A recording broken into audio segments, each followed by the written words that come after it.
தமிழ்நாடு சட்டமன்ற தேர்தலுக்கு இன்னும் 6 மாதங்கள் இருக்கக்கூடிய ஒரு சூழ்நிலையில தான் இந்த 6 மாதத்துல தமிழக அரசியல்ல வாக்காளர்கள் எதிர்பாராத அளவுக்கு பல திருப்பு முனைகள் நிகழ காத்திருக்கு.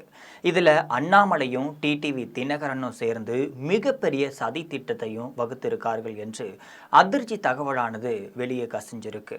அது என்ன என்பதை பற்றி ஜெம் தொலைக்காட்சி வழங்கும் சிறப்பு செய்தியில் பார்க்கலாம்.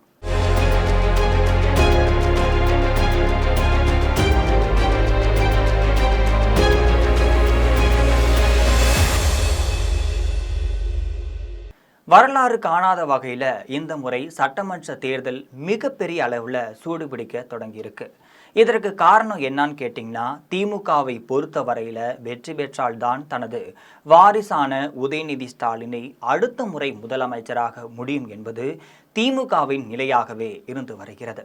அதிமுகவை பொறுத்த வரையில் தொடர்ந்து தோல்விகளையே சந்தித்து வந்த நிலையில தற்போது வெற்றி கிடைக்கவில்லை அப்படிங்கிறதால இதுதான் கடைசி வாய்ப்பு என்று பார்க்கப்படுது. இந்த தேர்தலில் எடப்பாடி பழனிசாமி ஒருவேளை தோல்வியை சந்திச்சா அதிமுகவின் நிலையே தலைகீழாக மாறும் என்பது தவிர்க்க முடியாத ஒரு உண்மையாகவே பார்க்கப்படுது. இதற்கிடையே புதிதாக களம் காண இருக்கும் நடிகர் விஜயை பொறுத்த வரையில எப்படியும் முதலமைச்சராக வேண்டும் என்பதுல பிடிவாதமாகவே இருந்துட்டு வராரு. அவரை பொறுத்த வரையில வருகின்ற தேர்தலில் தோல்வியை தழுவினால் மேலும் 5 ஆண்டுகளுக்கு அரசியல் நடத்துவது மிகவும் சிரமமான சூழ்நிலை என்பது நிதர்சனமான உண்மையாக இருக்கிறது. இந்த நிலையில வெற்றி பெறுவதற்காக ஒவ்வொரு கட்சிகளுமே தங்களுக்குரிய கொள்கைகளை மறந்து புதிய கூட்டணிகளை அமைப்பதில் மும்முரமாகவே செயல்பட்டு வராங்க. இதன் பின்னணியில பணப்பேரமும் இந்த முறை அதிக அளவுல பேசப்பட்டு வருது. தற்போதைய சூழ்நிலையில திமுக கூட்டணி மிகவும் பலமாக அமைந்திருக்கு. இருந்த போதிலும் காங்கிரஸ் கட்சியினர் மட்டுமே போர்க்கொடி பிடித்து வருகிறாங்க. தங்களுக்கு அதிக தொகுதி வேண்டும், அமைச்சர் பதவிகள் தர வேண்டும் அப்படிங்கிற கோரிக்கை எழுந்திருக்குது. இருந்த போதிலும் ஜனவரி மாதம் ராகுல் காந்தி சென்னை வரும்பொழுது இது பற்றி பேசி முடிவெடுத்து விடலாம் என்பதில் திமுக நம்பிக்கையாகவே இருந்துட்டு வருது. ராகுல் காந்தியை பொறுத்த வரையில திமுகவை தவிர வேறு எங்கும் கூட்டணி வைத்துக் கொள்ள மாட்டார்கள் என்று எதிர்பார்க்கப்படுது. திமுக கூட்டணி தற்பொழுது பலமாகவும் அமைஞ்சிருக்கு. முக்கியமாக விடுதலை சிறுத்தைகள் கட்சியின் மூலம் தலித் ஓட்டுகளும், முஸ்லீம் லீக் கட்சிகள் மூலம் இஸ்லாமியர்கள் ஓட்டுகளும் பெருவாரியாக கிடைக்கும் என்று கணக்கு போட்டு இருக்கிறார்கள். இது தவிர கலைஞர் மகளிர் உரிமை தொகை என்ற திட்டமானது மிகப்பெரிய அளவில் வெற்றி பெற்று இருப்பதால பெண்களுடைய வாக்கு தங்களுக்கு கிடைக்கும் என நம்புறாங்க. இது தவிர வருகின்ற தேர்தலில் 50 பெண் வேட்பாளர்களை நிறுத்தி புரட்சி செய்யவும் தயாராயிட்டு வராங்க.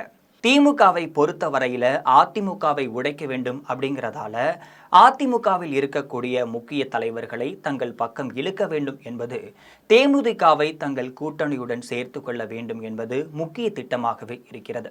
இதற்கிடையே அதிமுகவை பொறுத்த வரையில சரியான கூட்டணி அமையாமல் எடப்பாடி பழனிசாமி மிகப்பெரிய திண்டாட்டத்திலையும் இருக்காரு. கட்சியை ஒருங்கிணைக்க வேண்டும் அப்படிங்கிறதுல அவருக்கு உடன்பாடே கிடையாது.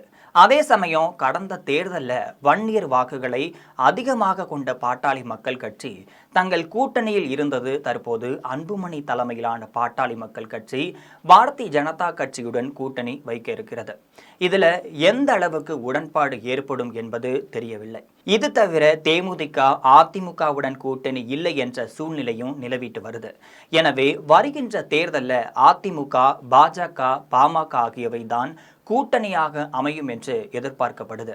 இதற்கிடையே நடிகர் விஜயை பொறுத்த வரையில தனித்து போட்டியிடலாம் அப்படிங்கிற முடிவில் இருந்துட்டு இருக்காரு. இருந்த போதிலும் தனித்து போட்டியிட்டால் தற்போது புதிதாக எடுக்கப்பட்ட சர்வே கணக்குப்படி 23% வாக்குகள் மட்டுமே பெற முடியும் என்ற தகவலானது சொல்லப்பட்டிருக்கு. எனவே ஏதாவது ஒரு கூட்டணி வைக்கலாம் என்ற முயற்சிகளையும் மேற்கொண்டுட்டு வராரு. அதே சமயம் முதலமைச்சர் வேட்பாளர் தன்னை தவிர வேறு யாரும் இல்லை என்ற நிலை அவருக்கு இருக்கு. அதிமுகவை பொறுத்த வரையில எடப்பாடி பழனிசாமி தான் முதல்வர் வேட்பாளர் என்ற நிலை இருக்கிறது. அதிமுக உடனோ பாஜக உடனோ விஜய் கூட்டணி வைக்க எந்தவித வாய்ப்பும் இல்லை என்பதுதான் உண்மையான நிலவரமாக பார்க்கப்படுது. இதற்கிடையே அம்மா மக்கள் முன்னேற்ற கழக தலைவர் டிடிவி தினகரன் ஒரு ரகசியத்தை போட்டு உடைச்சிருக்காரு. அதுல என்ன சொல்லியிருக்காருன்னு பார்த்தீங்கன்னா, 3வதாக ஒரு மெகா கூட்டணி உருவாக போகிறது. நாம் தமிழர் கட்சியை தவிர தமிழ்நாட்டில் மும்முனை போட்டி வரப்போகிறது. புதிய கூட்டணியில் யார் யார் என்பதெல்லாம் விரைவில் தெரிய வரும் என்றும் பேசியிருக்காரு. டிடிவி தினகரனின் இந்த பேச்சு வழக்கமான பேச்சாக இல்லாம ஏதோ அரசியல்ல பின்புலம் இருக்கிறது என்பதையும் உணர்த்துகிறது. அந்த வகையில டிடிவி தினகரனும் பன்னீர்செல்வமும் திரைமறைவில் கைகோர்த்து செயல்பட்டு வருகிறார்கள். இருவரும் வாரத்துல 2 நாட்கள் கைபேசி மூலமாகவும் பேசிக்கொள்கிறார்கள். தற்போதைய சூழ்நிலையில பாரதிய ஜனதா கட்சியை விட்டு விலகிய பன்னீர்செல்வமும் டிடிவி தினகரனும் இணைந்து ஒரு புதிய செயல் திட்டத்தையும் வடிவமைச்சிருக்காங்க. இதற்கிடையே எடப்பாடி பழனிசாமியை பழிவாங்கும் முகமாக தான் சசிகலாவும் பல ரகசிய திட்டங்களையும் வகுத்துட்டு வராரு. திமுக மீது குற்றம் காட்டும் அவர் அதிமுகவுக்கு வாக்களியுங்கள் என்று கேட்கிற போதிலும் எடப்பாடி பழனிசாமி எப்படியாவது கவிழ்த்து விட வேண்டும் என்பதில் தீர்க்கமாகவும் செயல்பட்டு வராரு. எனவே இது தொடர்பாக பன்னீர்செல்வம் அவ்வப்போது சசிகலாவுடன் தொடர்பில் இருக்கிறார். டிடிவி தினகரன் பன்னீர்செல்வம் ஆகியோர் செயல் திட்டத்தில் செங்கோட்டையனுக்கு இடம் இருக்கிறது. செங்கோட்டையனும் எடப்பாடி பழனிசாமியே இந்த தேர்தலோடு ஒழித்து கட்ட வேண்டும் என்ற வெறியோடும் இருந்துட்டு இருக்காரு. இதற்கிடையே பாரதிய ஜனதா கட்சியின் முன்னாள் தலைவராக இருக்கக்கூடிய அண்ணாமலை புதிய கட்சி தொடங்க போவதாகவும் கடந்த 1 வருடமாகவே பேசப்பட்டு வருது. இதற்கு அச்சரமாக தான் டெல்லியை தலைமையிடமாக கொண்டு அண்ணாமலையின் அன்பு கூட்டம் என்ற அமைப்பு செயல்பட்டு வருது. இந்த அமைப்பு தமிழ்நாடு முழுவதுமே உறுப்பினர்களை சேர்த்துட்டு வராங்க. இந்த அமைப்புல தற்போது 1 லட்சம் பேர் உறுப்பினராகவும் இருப்பதாகவும் சொல்லப்படுது. ஆனால் இதன் பின்னணி என்ன என்பது மர்மமாகவே இருந்துட்டு வருது. கேரளாவை சேர்ந்த சஜ்ஜல் என்பவர் இந்த அமைப்பையும் நடத்திட்டு வராரு. இதற்கிடையே அண்ணாமலையிடம் புதிய கட்சி தொடங்க போகிறீர்களா என்று நிருபர்கள் கேட்டபோது, நான் புதிய கட்சி தொடங்கினால் நீங்கள் தான் வந்து விலக்கேற்ற போகிறீர்கள் என்று கேள்வியும் கிண்டலுமாகவே பதில் சொல்லியிருக்காரு. ஆனா உண்மையிலே அண்ணாமலை தலைமையில பாஜக பாகம் 2ஆக உருவாக போகிறது என்பதுதான் தற்போதைய அதிர்ச்சி தகவலாக பார்க்கப்படுது. இதன் பின்னணியில பல காரணங்கள் இருக்குது. அதுல என்னன்னு கேட்டீங்கன்னா, எடப்பாடி பழனிசாமியை தனது எதிரியாகவே அண்ணாமலை தொடர்ந்து பாவிச்சிட்டும் வராரு. அதிமுகவுடன் கூட்டணி வைக்க வேண்டாம் என்றும் பாரதிய ஜனதா கட்சி அவர் கேட்டுக்கொண்டிருக்காரு. இருந்த போதிலும் அதிமுக பாரதிய ஜனதா கட்சி கூட்டணி ஏற்பட்டு இருக்கு. இது தொடர்பா அண்ணாமலை பல முரண்பாடுகளை முன்னெடுத்த போதுதான் டெல்லி மேலிடம் அவரை அழைத்து சமாதானம் பேசிய நிலையில தற்போது எடப்பாடி பழனிசாமியை உதட்டளவில் மட்டுமே அவர் பாராட்டியும் பேசிட்டு வராரு. தற்போது டிடிவி தினகரன் சொன்ன 3வது அணி எது என்ற ரகசியமானது வெளியாகி இருக்கு.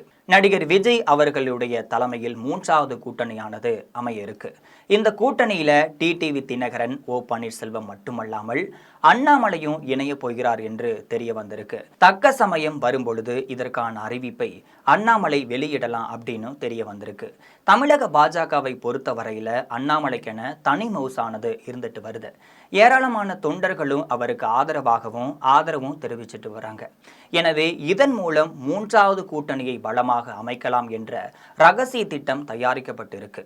இது தவிர தேமுதிகவை இணைக்கவும் பேச்சுவார்த்தைகளானது தற்பொழுது வரையும் நடைபெற்று வருது.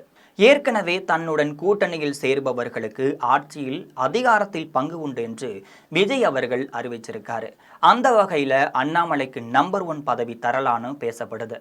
அண்ணாமலையின் இந்த திரைமறைவு பின்னணியில திட்டம் குறித்து டெல்லி பாஜக மேலிடத்திற்கு தற்போது தகவலானது கிடைச்சிருக்கு. ஏற்கனவே டெல்லி பாஜக மேலிடம் அதற்கு முன்பாகவே ஏதாவது ஒரு முடிவையும் எடுத்திருக்கலான்னு பேசப்படுது. வருகின்ற 25ஆம் தேதி உள்துறை அமைச்சர் அமித்ஷா கோவை வருகை தர இருக்காரு. ஈசா யோகா மையம் சார்பில் நடைபெறக்கூடிய மகா சிவராத்திரி விழாவில் அவர் கலந்து கொள்கிறாரு. அதற்கு முன்னதாக அவர் பாஜக நிர்வாகிகளை சந்தித்து பேச ஏற்பாடும் செய்யப்பட்டிருக்கு. இதுல அண்ணாமலையை தனியாக அழைத்து அவர் பேசலான்னு சொல்லப்படுது. நிலைமை ஏதுவாக இருந்தாலும் விஜய் தலைமையில 3வது மெகா கூட்டணி ஒன்று அமைய போகிறது என்பது மறுக்க முடியாத உண்மையாகும்.